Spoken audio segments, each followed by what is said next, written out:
Right. So the hardcore gamers, you know, if you had a hardcore gamer in your school, everyone knew who he was, right? So you could go to him for info. You How do go you to do him. How do you that? beat Sonic the Hedgehog? Blah blah blah blah blah. How do you beat, you know, whatever. Yeah. But Castle in this day Wolfenstein, and whatever. age, they're like a different kind of celebrity. And if they choose to act on that and make, you know, videos or, you know, Twitter feeds and share stuff like that, it's like another, you know, meta celebritydom, you know, as a gamer, Yeah. right? I saw this at Nintendo way back. Nintendo hired people who would win tournaments or were known to be like speed freaks who could Oh, the beat a game fast, competitions, yeah. right? You know, people with records and stuff. They literally hire them. Yeah. They say, hey, can you be a bug tester? Because we need somebody who can speed run a game, you know, get to the end game contest to test the end game bugs, because it's harder to get to the end game bugs, because if you're putting out a new patch every 24 hours, sometimes the game people don't get to the end of the game in 20. Yeah, well, now they use God mode to get there, and then they Right, but yeah. they need the average user to not have God mode, because that can create bugs in itself Oh, that's that true. aren't normally part of the reality. It's like used very sparingly. I mean, it exists, but it's not, you know, truly tested. So they actually Well, that's have what I to. wonder about these testers. It's like, if you have a tester who works for the company, he obviously knows how to play a game. How do you use him as a representative of the new player who doesn't know which button to press, and now he has to be the one to say, "Oh, this is too hard." Of Well, course, it's going to get harder because the tester's an expert. So, right, but I mean, it's they can't be that dense to representational. not It's realize that. representation of the hardcore gamer versus the casual gamer. It is the dichotomy that's been alive for a long time. That's all I'm really saying. Yeah. It's a dichotomy, okay? Yeah. And right now they're much more merged in our environment. And anybody that wants to feel awesome will go down the path of attempting to act like a hardcore gamer and demonstrate, you know, their accolades and their achievements. And that's part of what the achievement system did. You know, Xbox achievements, Steam achievements. The achievements were a measurement of your hardcoreness. The ego, right? Well, Yeah. it is. Yeah. And it gave meaning to your work. It's almost like a resume, in a sense. So gamers had more of a reason to become more hardcore. Records, you know, at the past it was just like a, you know, the arcade machine. You got 3 letters. That was all you were. Yeah, and you then know, the on the high brag, score of list. course. Bragging at school, yeah. Right, but it is a path towards, you know, that people go for. Is the comparison factor. It's like determining where you stand with your peers for the sake of self-esteem and moving forward. The hardcore gamers are the ones that are almost committed to that process, like forcefully committed. And so, in the social dynamic of gamers playing together, you end up with a situation where even shaming, because the ego is so involved, it's very easy to do, right? Yeah. Like in shooter games and stuff like that, very easy to, you know, hassle the other person. Halo notoriously had a system where you can talk, you know, voice, you know, have a microphone on, and you could talk with other people, but you couldn't talk with anybody else unless you were dead, right? Or excuse me, if you died, you could hear your killer's voice, right? Oh, that's terrible. That was really terrible. They didn't That's realize horrible. it. It was Oh my all gosh. based. But normally you couldn't hear the other team when you're running around, right? But they made it so that, you know, you can hear the person who killed you talk, and that is Why would they do so? That's because terrible. originally they thought that's what the players wanted. Oh They God. realized that they were making it painful, and they were making you know, Halo players into very aggressive, you know, hardcore players. Like you had to basically be ruthless. It's nice actually. ESO has the opposite in the PvP zone, there's no cross chat anywhere between alliances. There's no, so you don't get any of that. The only way is if they have another character on your alliance, then they'll come to your zone and start saying stuff, but you can just hit ignore. Right, but because smack talking is it is a part of playing when things are social. Like sometimes it's in the chat lobbies of PC games. People are typing to each other and stuff. But the hardcore versus the casual, it's the dichotomy that I hate to put it real simple. I'm gonna work on solving, like a formula that applies as a general rule for design. Yeah. And as a general rule from a hardcore player, and a general rule for a casual player. Now it's evolving; it's going that direction in its own way. But I believe I can make a name for myself by speaking out to the evolution of the gamer reality. Just like I can tell people how Pokemon Go is going to go. Tell people how No Man's Sky is going to go. And unfortunately, the demand for what it is outpacing the development cycle. Right? Oh, yeah. So they don't have time to show up and fix things. Same thing with movies and games are taking place. Games are being discounted within 4 months, up to 50%. Like full price $60 games can be discounted on discount services, down to 50%, based on the ratings, based on purchases are dropped to almost nothing. Everyone who wants the game has already bought it. They drop it down, and it becomes a bargain system, and it's part of the culture. Oh yeah, now. because it's all graphs. That's all. Yeah, it's graphs then. But regarding Steam, I also am prepared to talk with Steam on basically they have the information for how much something can cost.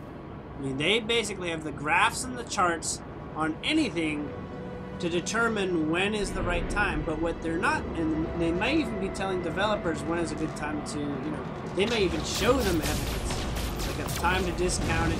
You've got, this is the time to do couponing or whatever. Right. They may even share that with developers. But what I'm saying is that information is also available publicly, right? And what I'm interested in presenting is a value of how much the game should cost based on its initial price and based on how many hours people are playing it.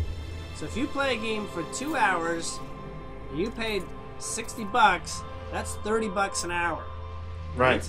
If you play the game 120 hours and you paid $60, that's 50 cents an hour. Okay? If a lot of people are playing the game and it's only cost them 50 cents an hour, that is considered a high value to hour ratio, right? Right. Look at the price of the movie. Getting your money's worth. But that Right. information is even available publicly because everyone's Steam profile is technically searchable, right? Yeah. And you can basically, and I believe there's a website or two that actually aggregates all that data. Jeez, of course. And basically siphons all that data like a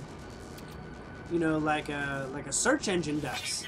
Right? Yeah, what else? They know everything. Right. Yeah. But Steam has that information, and I'm about to literally make a proposal that they should start operating on this principle and make buyers smarter buyers and determine Steam has a value system, but let the user base access that value system. Like, let the actual value of the game be determined by how much people are spending for how much they're playing it. And let that average itself out. Let that determine itself out. Rather than, and basically come to a consensus of the highest profit margin that's right there in between, and let that be basically code. Just let that be code. So in other words, the price could actually change with the amount of views. Correct. And it can go up and it can go down. The average each player using it. Yeah. It can go up and it can go down. But it'll find an equilibrium like a stock market. Does that make sense? Yeah. In Okay. other words, well, like you said, I think it's an aggregate, right? Where it just Right. finds a price. Correct. And it doesn't keep moving every minute, 5 minutes. Yeah, and you can Yeah. even make the aggregate just based on your friends who have the game. You know, it doesn't matter. You can even, you know, put in criteria. The same thing Yes. goes, and I don't know if you caught this, but I only really realized how valuable this was when on my show the other day, the Pleiadian economist came on. Did you catch that? I don't know how much I caught it. I remember you mentioning it. Yeah. I don't know if I was distracted though, because your shows are so long, and so I don't listen to them live because of the hour. Yeah. So I always catch you on YouTube, on YouTube. Yeah. So I never hear you live, So but I think I've heard probably all your shows. So, so there's a lot of it, but as soon as you say Pleiadian, then usually I perk up and say, okay, what's he talking about? Because it's just, I love their economy. What you're saying about the color system, and that was one of my probably most favorite episodes was when you talked about how they have this value based on what you do. It could be just giving someone a smile, and that just felt so good to hear. Yes. But it's anything. registered. It's like just like being me has a value, because I'm telling you right now, I'm not in great shape. So. Right. Well, in the end, the economy later on, when all the needs are met, right? You got food, you got housing, you got Porsche. Everybody's got a Porsche. I think that's logical. The actual value comes from creativity. Like, what are you contributing that's unique? Yeah, that's fantastic. Right? And it doesn't mean that you can't take two things that weren't normally together and not make something out of it. Right? There's a lot of games that are famous for that. That are just taking two things and put them together. Like, I don't know if you've seen the I Am Bread game. No, I never heard of it. The what? I Am Bread. I Am Bread. It's never heard of it. It's a unique game, and it started its own generation of games that followed up from that. Huh. And you're a piece of bread moving around, trying to get across the trying to get across the kitchen and the dining room. And you have 4 corners of your bread, and you have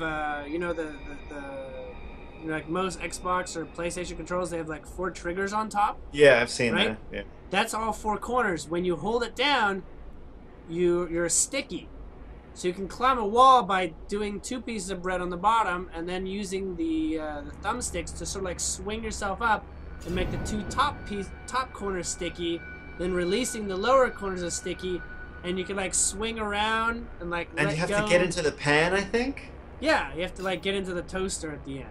I think I've seen the Yogscast play that on one of their, because they do everything. Right. And they're hilarious to watch. I think I saw them play that. Right, but it's creativity is there, right? No Man's Sky has creativity. Yeah, I love that. Yeah. But just like Pokemon Go and No Man's Sky, it's a new way to design games. No Man's Sky is going to be copied. I guarantee you. Oh yeah. This is what Pokemon Star Go Trek should have been. Pokemon Go is going to be copied. But like Halo, if you want to stay on top, as an indie developer, you're not going to do it. You need to have a different kind of community. You need your community to help you be as big as a Microsoft business model. Does that make sense? Which literally means if you want to be indie and you want to stay on top and not have a larger company basically come and do something better with more money in a shorter span of time, you need to continuously innovate. You need to continuously be on top. Well, they got to add something. If they could add star-based, not star-based, but on-planet base crafting or housing or something in this, that would be incredible. Well, they already said they're doing that. Yeah, because you don't want to have to just live in your ship, like a nomad, even though it's probably going to be achieves, but because that's what it feels like right now. The funny thing is the hardcore gamers are saying they don't care about that. Hardcore gamers are saying I don't understand. They're saying we want multiplayer because there is no multiplayer. Right, it isn't. It's a single player game multiplayer where you in have the sense records that of the you have world other people's records of what they're doing. Where other people have actually seen before you. That's about all there is. At least personally, I'm I'm not really that big on it because I know a lot of these hardcore multiplayer gamers are into killing other people, and that's just never my thing. Well, If it's for the purpose of trading and stuff yeah. like that, yes, that would be cool if I could see Julian's whatever. like Eve Online. Well, I couldn't afford that, but I almost tried the demo. I missed the free demo or whatever, but So, again, my point, I was told to try Eve. Yeah. Yeah, my point with what I'm trying to make is that there needs to be consistent, and I want to say, like a schedule for what you're releasing, and a features list of what's to come. Yeah. Have you ever seen Kickstarters where they have like extended goals? Right? If we get more than what we asked for, these are called stretch goals. You know? So, you know, we want $100, but if we get to like $110, we're going to throw this in there. We're going to have the extra cash to do this. Specifically. Or like $120, we're going to throw this in there. If we have 150, you know, it's like if we get like $1 million, you know, you get to meet the president or something, you know, have a dinner or something. But the thing is, the casual gamer wants to have the same sense that the hardcore gamer does. Right, you want to feel like you're part of it. Wants to have elitism. Yeah, you want to feel like, you know, you're progressing. I mean, at least for me, that's what keeps me in it, that it's not that repetitive. You know, I can see how some players could see this getting repetitive. It's like, well, it's the same little bases. You got to keep getting the bases and increasing. But just the inventory increasing already feels good. You see, that's a change. You know, like even the guy from the Yogscast, he was saying when he plays a game like Dota 2, which I never played, but after like 3 hours, you don't remember what you did anymore because it winds up just feeling so monotonous, you know, so repetitive. And that, I think, you lose it. Or, like you were saying in Pokemon Go's case, it becomes so hard that, well, now you're just repeating the waiting. Mm-hmm. You know, the waiting becomes a repeat, and nobody wants that either. So it's like, I can't even get a Pokemon. It's known to hardcore gamers as the grind. Grind, grind. I don't grind, see? The Very pros anti and that cons kind of in your head. Yeah. And usually those who commit to the grind are the hardcore players. Right. Or they're very skilled. But the casual players can become hardcore player categories if they grind. It's almost like I don't. It's almost grind. like the little brother who has to work harder to keep up with his bigger brother. You know, with like running and skills like that. Right. I know that because I have 3 younger brothers and 3 older brothers. I've seen the grind. I heard you had brothers. I didn't know it was that many. Yeah, I've seen the grind on both ends. You know, the grind is. Yeah, I don't like grind. Nature. I know it's. Yeah. I know a lot of players do it, but I rather just have fun and do. You know, I run a guild, and it's.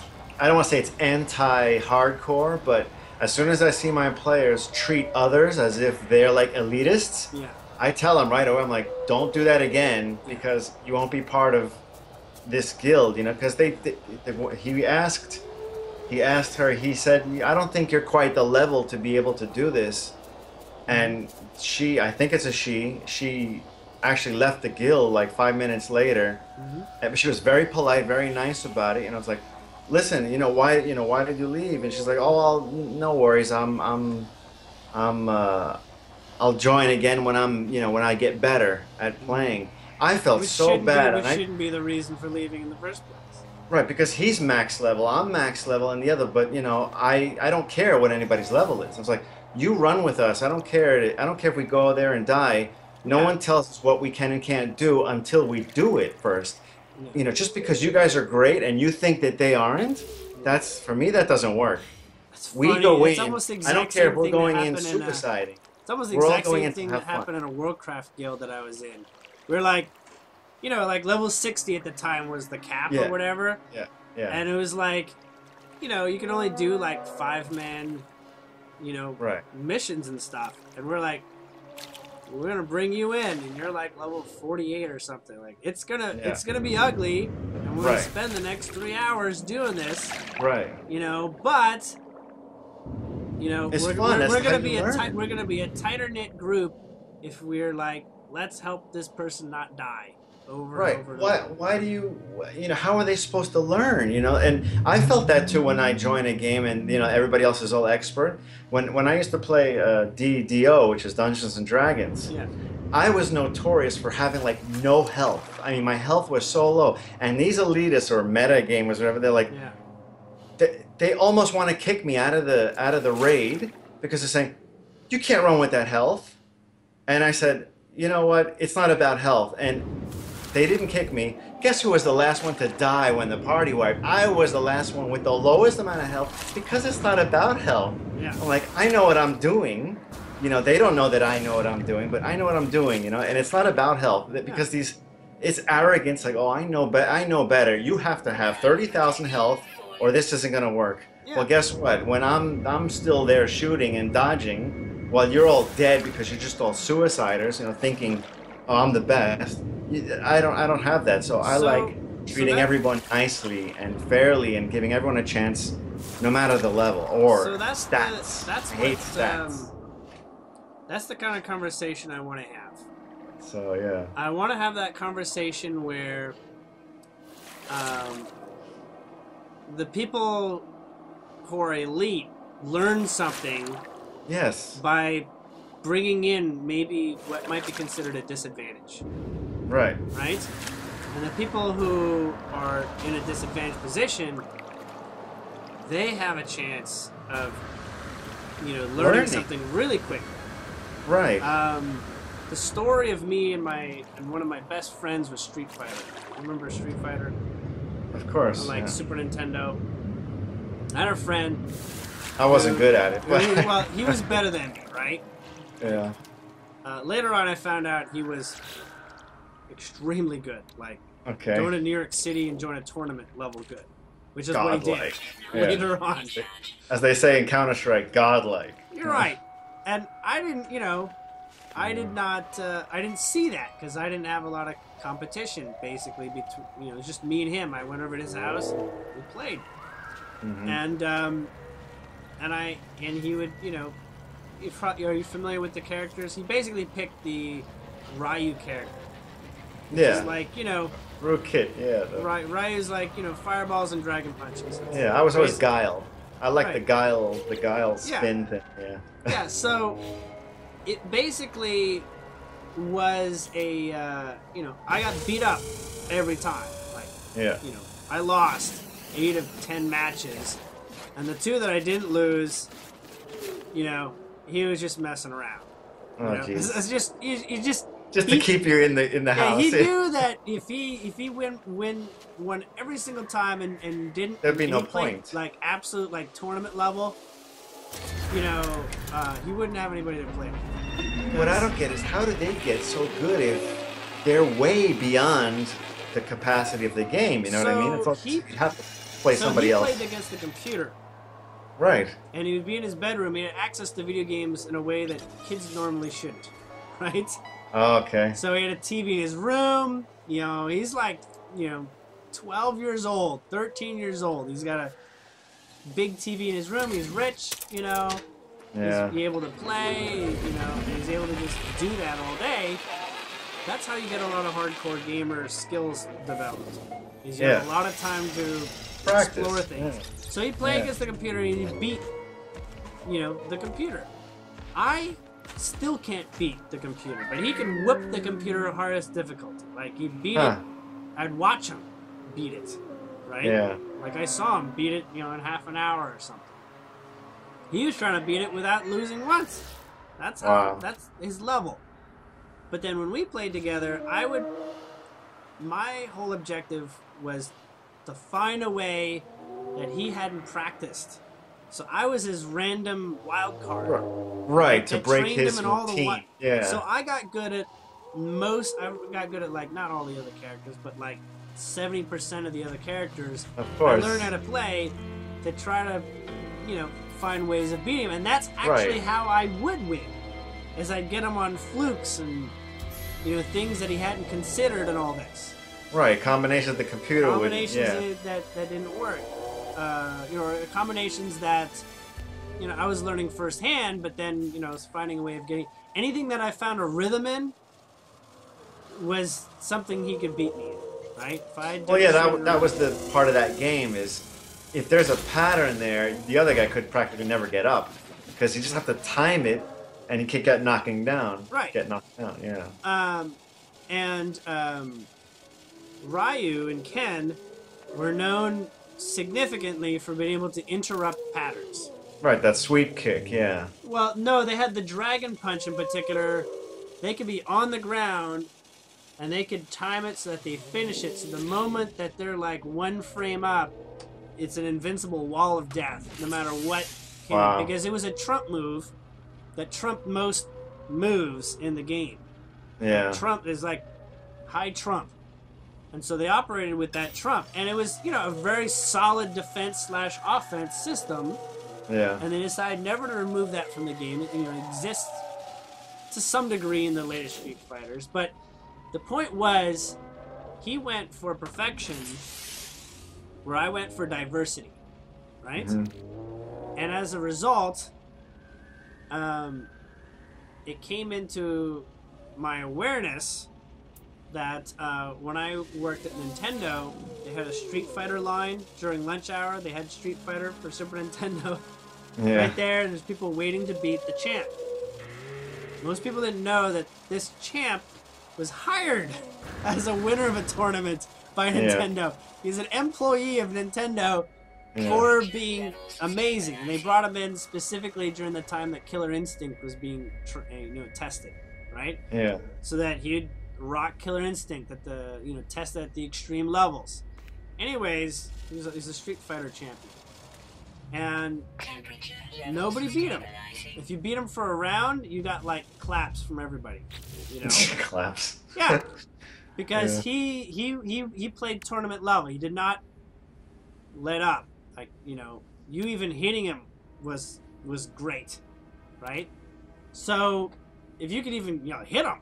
That was the thing. Like how much damage did you knock off? That was a measurement of your skill in this way. And when I would actually beat him, it was significantly noticeable. And it's because, and I was like, I can't believe I'm at your level. And he says, well, he says, you're doing things I never face. Like, I have no experience with this. Right. And he says, that's how you're going to beat me. And he says, good on you, for finding those ways. And I said, all I do is I watch you beating everyone else, and I know exactly what you're capable of. I know exactly what you're going to do when you play against all the other people. Yeah. And so I know no one ever picks Dalzium. And nobody has the balls to keep teleporting all the time effectively. And so... I liked him too, actually. He was fun too, yeah. And I, sliding into fireballs, he has no jumping ability, as you're aware. So he never jumps into a dragon punch, right? He never does. He has that upside down, right? I think he has an upside down kick. He has like a torpedo kind of thing, right? Yeah. Anyways... Right. Long story short, I realized that the jack of all trades that I've grown into being has led me into a way to analyze things from lots and lots of ways at the same time, like from multiple prongs of data. Right. You're open to all these possibilities. Yeah. So exploiting No Man's Sky is really easy, but